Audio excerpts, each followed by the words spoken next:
This video is brought to you by Surfshark. Stick around to hear more about the discount that they're providing to the entire upper echelon community.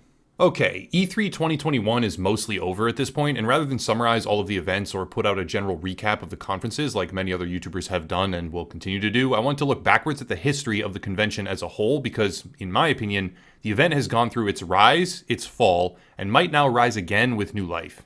What is E3? Simply put, E3 is a marketing convention meant to hype up customers and sell games. Originating in 1995, E3 was a one-stop shop for new release announcements, hands-on demos, and networking opportunities for professionals in the space.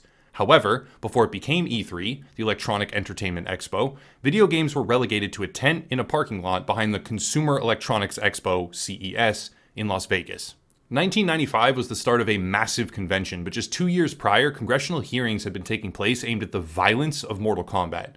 Over the many years since, we have learned quite a bit about the realities of violence in games and the correlations to violent behavior in the real world, but that myth, and it is a myth by far, persists nonetheless. E3 was not being born into a hospitable world. It was battling for recognition in a space that mainly treated the medium as a second-class joke, or worse, an actual threat. Despite these factors, the convention was a smashing success. Year 1, 1995, 400 exhibitions, 50,000 attendees. Not all major game development studios at the time were fully enthusiastic, namely Microsoft and Nintendo, who preferred to remain at the previously popular Consumer Electronics Expo in Vegas, but the majority of the industry recognized a changing tide and happily came on board for the E3 debut in Los Angeles, California, as did Microsoft and Nintendo when it became clear how the chips had fallen. Over the next couple of years, the convention grew and expanded with moderately expected growing pains, but in 1997, the convention center in Los Angeles went through renovations. This resulted in E3 moving to Atlanta for that year, which, despite being housed within a record 534,000 square foot convention hall with 500 different exhibits, was an absolute disaster. The show floor was poorly laid out, the attendees were easily confused, and the entire event was a markedly worse performance than its previous installments, meaning at the earliest possible convenience, the show moved back to California. For the next 8 years, E3 grew and grew. In 1998, there were a total of 70,000 attendees. In 1999, the usage of celebrities and special guests began to increase dramatically, turning E3 into a much more lavish, extravagant convention, similar to what we would eventually see in the late 2000s.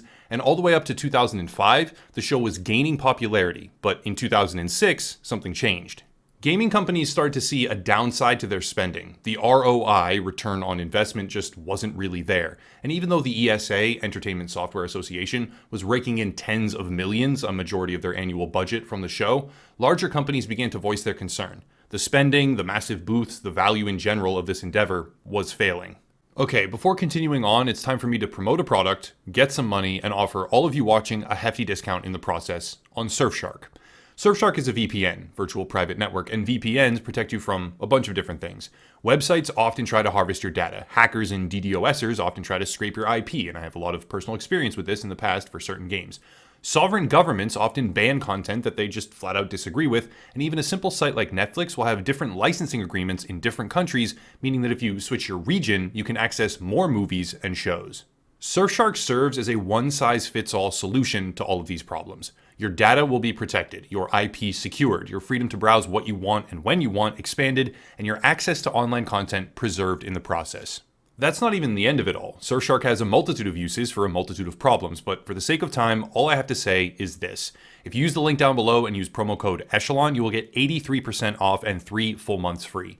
Again, link down below with promo code Echelon for 83% off and 3 full months free. Big thank you to Surfshark for sponsoring the channel. The response to this concern was a scaled-back, much more exclusive convention in Santa Monica instead of Los Angeles, California. E3 became something that only a few thousand people could attend at all, and this change might have looked good on paper, but in reality, it was a total disaster. Just 2 years later, in 2008, the convention came back to Los Angeles, re-expanded its scope, and became what we would easily recognize now from all throughout the 2010s.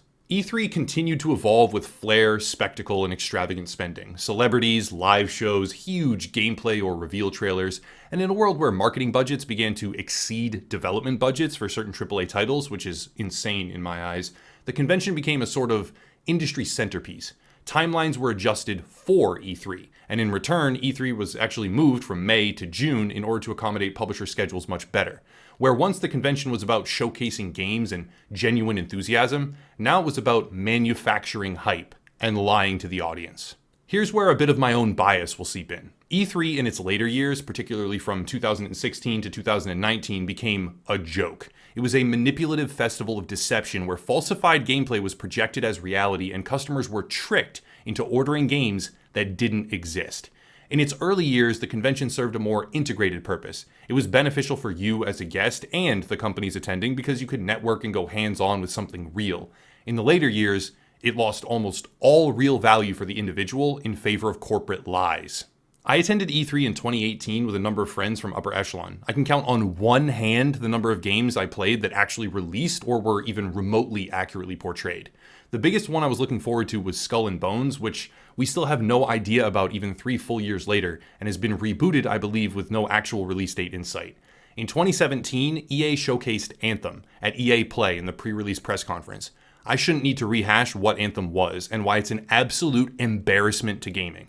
The gameplay trailer that they showed was faked. The ultimate product was garbage, and Anthem in particular almost perfectly summarizes what E3 had actually become. The list of examples would go on and on. The most high profile, Cyberpunk 2077. I was in the room for the 2018 Closed Doors reveal. I have one of the exclusive press figurines right over there in my living room, and I got caught up in exactly what that convention was designed to do.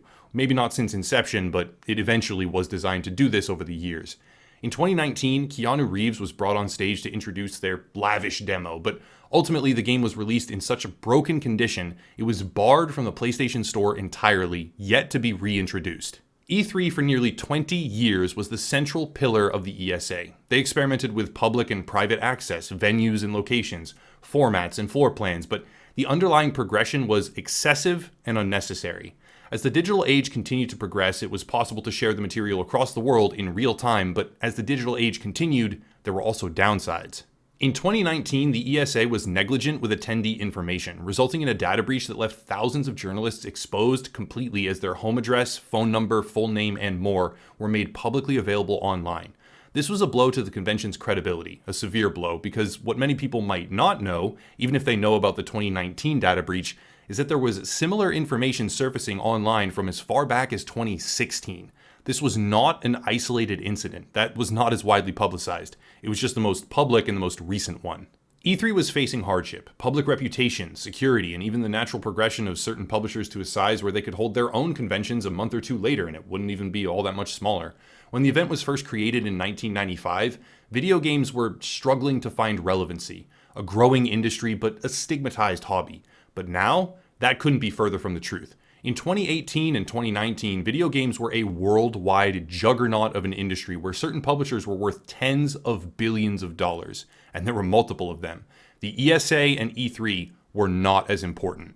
2020 brought disaster. COVID-19 hit and flat out canceled the convention. Personally, I thought they would soldier on despite the pandemic in some capacity, owing to the fact that the E3 convention is a lion's share of their entire yearly budget and profit potential, but no, it was flat out canceled. Many seem to believe, myself kind of included here, that this might be the end of the convention's ultimate popularity, but now, in 2021, it's back in an all-digital format.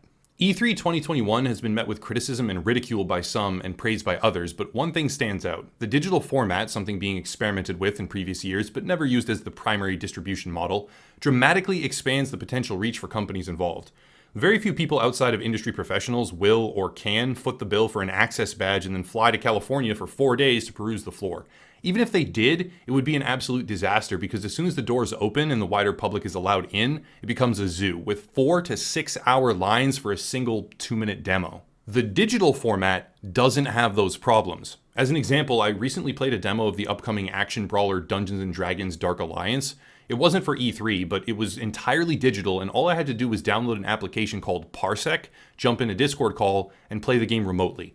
I didn't even have to download any real files, and in a world where that kind of streaming technology is being improved each and every day, iterated upon, and just generally advanced, the technology is improving, the idea of a digital conference that still allows for limited demos might be closer to reality than we think.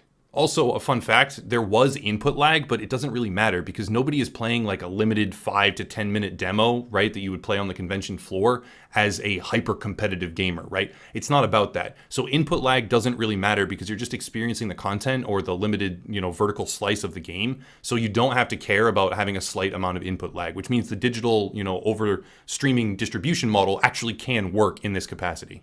Twitch, YouTube, and other social platforms allow press conferences to reach an audience orders of magnitude larger, and the only party to suffer, seriously, the only one, is the media.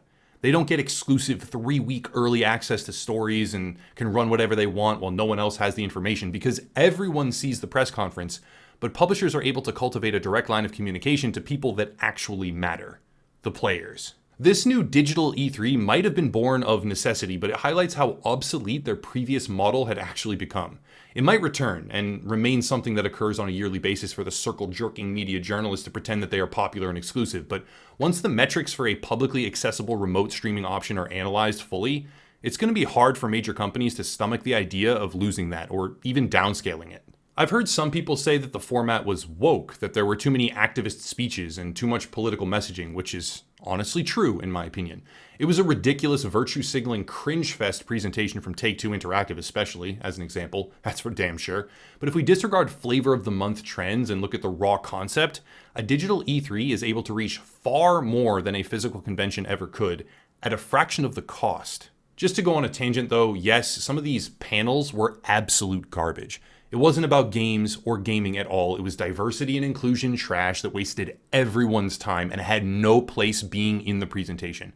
Some companies did good, other companies did horrible. So I'm not going to sit here and say that the whole thing was well done because it wasn't. But when the concept isn't being used to preach social justice bullshit at the audience, and it's used for what it should be, games, gaming reveals, and gaming information, it could be a good concept. The format might be new, the execution might be incredibly flawed in some cases, but the premise of an accessible and conveniently streamed series of press conferences, especially if they can synchronize streamed demos to a wider accessible audience, I mean, the traffic and the servers and whatever, it would take some doing, but it's possible, allowing for people to record, redistribute, view, join, or leave, all at their own convenience. That can't be ignored, and in my opinion, it is the conceptual rebirth of E3 that the ESA kind of desperately needed. E3 was born in 1995. It grew, matured, and evolved through the years until 2020, where, in my opinion, it died. Some sort of shallow husk might persist on in the physical world, but the rebirth of the convention is a digital format, an accessible streaming medium, and a realization that broader reach is superior, categorically, to media exclusivity. That's just my opinion. Who knows? Maybe it comes back and gets hundreds of thousands of in-person attendees next year. But I find it hard to believe that companies will not wake up to the utility and freedom that streamed events will provide. They don't need to pay hundreds of thousands of dollars for a booth on the floor and all the extravagant stuff when they can pay a few thousand for production value and just stream it to Twitch themselves. The user base is there, the knowledge is there, the platform adoption is there, everything is there, and they have a more direct link to their customer base than ever before, and it's only expanding, almost exponentially. They don't need a media publication from E3 to get the word out for their games. It's just flat out not necessary anymore. From start to finish, E3 has been something that both provided and actively subtracted value from the gaming industry over these many years, and hopefully this new road will see it return to something that can be looked forward to, rather than something to be ignored and ridiculed. I'm not saying we should always trust it, but maybe we can go back down that road slightly. That's it. If you want to support, there are links down below, primarily Odyssey, which is a YouTube platform alternative. You can sign up with the link in the description. Also Locals, $5 a month. It's like Patreon, but better, and I have all the videos completely ad-free on that platform. There's another gaming YouTuber to check out. Surfshark, of course, merch, social media, etc., but I'll cut it there and stop rambling. As always, thank you all for watching, and have a nice night.